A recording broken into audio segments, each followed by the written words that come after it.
Hello guys! Welcome back to my channel. For today's video, ipapakita ko sa inyo kung anong mga nabili ko kanina sa Miniso dyan sa SM North Ed sa Annex.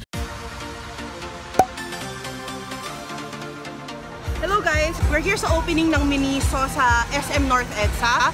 It's located here sa Annex, second floor. If pumasok kayo sa Annex from Pizza Hut, dire-diretso lang kayo. Same floor siya ni Pizza Hut towards the other entrance which is Buffalo's. From Annex entrance, mas malapit siya from the Buffalo's entrance.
Yung mga nabili ko.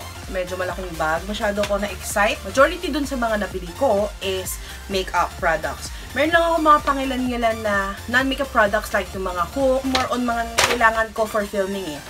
So, for first item na nabili ko, inisip ko kasi na parang gusto kong gumawa ng one brand na makeup tutorial. Itong Hydro Light BB Cream, perfectly covering fine lines and restoring skin radiance. So, this is a BB cream. Maganda rin yung packaging nila kasi meron munang ganito parang plastic na packaging before yung mismong product. Lagi dito, product features, exquisite, thin, breathable, smooth texture, and easy to extend, can effectively conceal fine lines, brighten the dark color of skin. Tignan natin, iswatch natin kung ano itsura niya. Actually, for this product, wala silang tester. Yung mga ibang kulay nito, parang nagva-vary yung kulay ng packaging dun sa ina-expect mo siguro na kulay ng product. So, what I picked is yung parang pinakamalapit sa skin tone ko. Pag binuksan mo siya from the cap, ito yung itsura niya. Usually, di ba pag bumibili tayo ng mga foundation, meron lang siyang parang foil dun sa opening. Hindi ko alam kung kasama siya dun sa packaging na kailangan bang tanggalin or dapat bang nandyan siya. Kasi parang may butas din siya eh. Yan o. Tignan natin. Ah, kasama siya. Siguro para mas controlled lang yung product, kaya meron siyang ganun. Pero kung gusto mong mas marami, kaya mo matanggal. Pwede nga siyang matanggal. Ooh, thick siya ha. Hindi siya runny yung consistency. Tapos parang light coverage lang siya. Mabango! Smells like lotion. Parang ganun yung amoy niya eh. Basta amoy lotion siya. Hindi siya masyadong matapang na amoy. Sakto lang para sa pag nag-apply ka, hindi yung umaalingasa yung amoy kahit matagal mo na siyang nilagay. So this one is 99 pesos. Although meron pa mga ibang CC cream, ito yung nakita kong pinakamura. Next is the Cushion Concealer Moisturizing and Non-Irritating Formula. This one is also for 99 pesos. Sige, tingnan natin kung ano itsura niya sa loob. Oh, so meron siyang ganitong applicator. So, ang pinili kong shade, I think meron silang tatlong shades doon eh. Merong nude, merong wheat, which is darker. Itsura niya ganito, meron siyang parang black na parang squeeze mo siya para lumabas yung product. Tingnan natin. Baka nakikita product. Siguro mga benteng turn, meron na to. Teka. Wala pa din.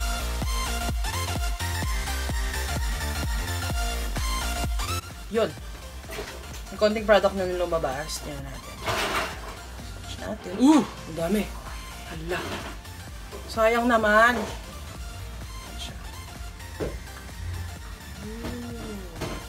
Hindi rin siya runny. Nakaamoy siya nung Maybelline Dream Satin Foundation. Yun yung kaamoy niya. Another for the base is this pressed powder. Nakalagay niya pressed powder lang eh. In the shade 01 Beige. Actually, kaya ito yung binili ko kasi parang mas mahal yung loose powder niya. 399 or 299. It also comes with this packaging. Similar with the BB cream packaging. Maganda rin yung packaging niya. So, yun yung open. Ito yung tsura niya. Tapos, it comes with a mirror. It also comes with a sponge inside. Okay, yung packaging niya, very straightforward. Not sure kung pwede siya i-refill kasi wala rin naman ako nakitang refill na pressed powders dun. Wala siyang way para malagyan ng refill. That's it for the pressed powder. For the next one, since gagawa ako ng one brand makeup tutorial, I bought an eyeshadow na parang multifunctional, parang quad. Tawag sa kanya is 4C eyeshadows. May iba't ibang klase nito eh. So, I got this 01 Elegant Purple one. Mix siya of shimmer and matte shades. Also for 99 pesos. So, meron tayo tatlong shimmer shades and isang matte.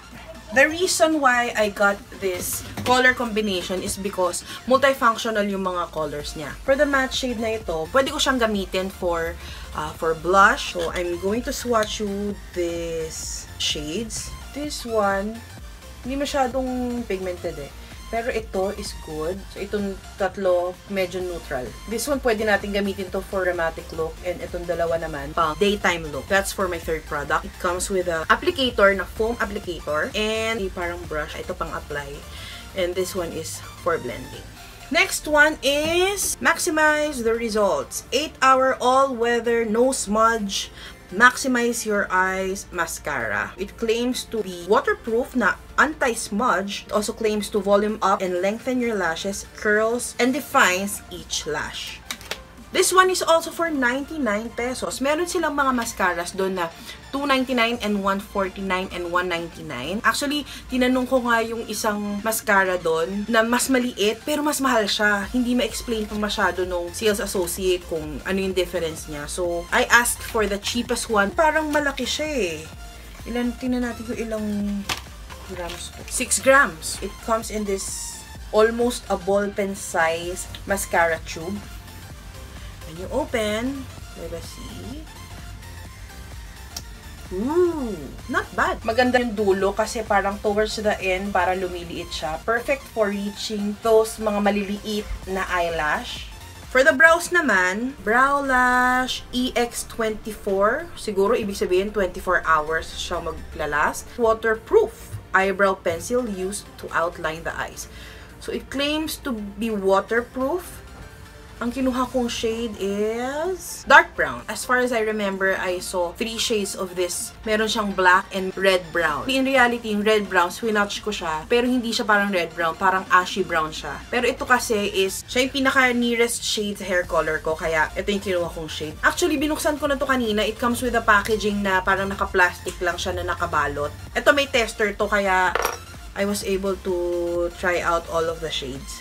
So, it comes with this triangular dip shape similar to the Anastasia brow line. Ang maganda dito is pag in-apply mo siya, kayang-kaya niyang mag-mimic ng brow hairs. Parang similar to eyebrow hairs siya, kayang-kaya niyang gayahin. So, good sa akin tong shape tip na to. And it also comes with a Spoolie. This is also for 99 pesos. If you want to visit Miniso in SM North EDSA, the one in Annex yung bukas na kasi may upcoming pa na isang Miniso branch sa main building naman which will open around May 25. Go visit them now. Next up, abangan ninyo yung one brand makeup tutorial ko ng Miniso. Tingnan natin kung, although mura nga siya and Japan products siya, tingnan natin if it will live up to our expectations sa mga Japan-made makeup products. Thank you very much for watching. I'll see you in my next video. Bye-bye! Ito, brown din, pero may shimmer. What can you sing for us? A whole new world, a new fantastic point of view.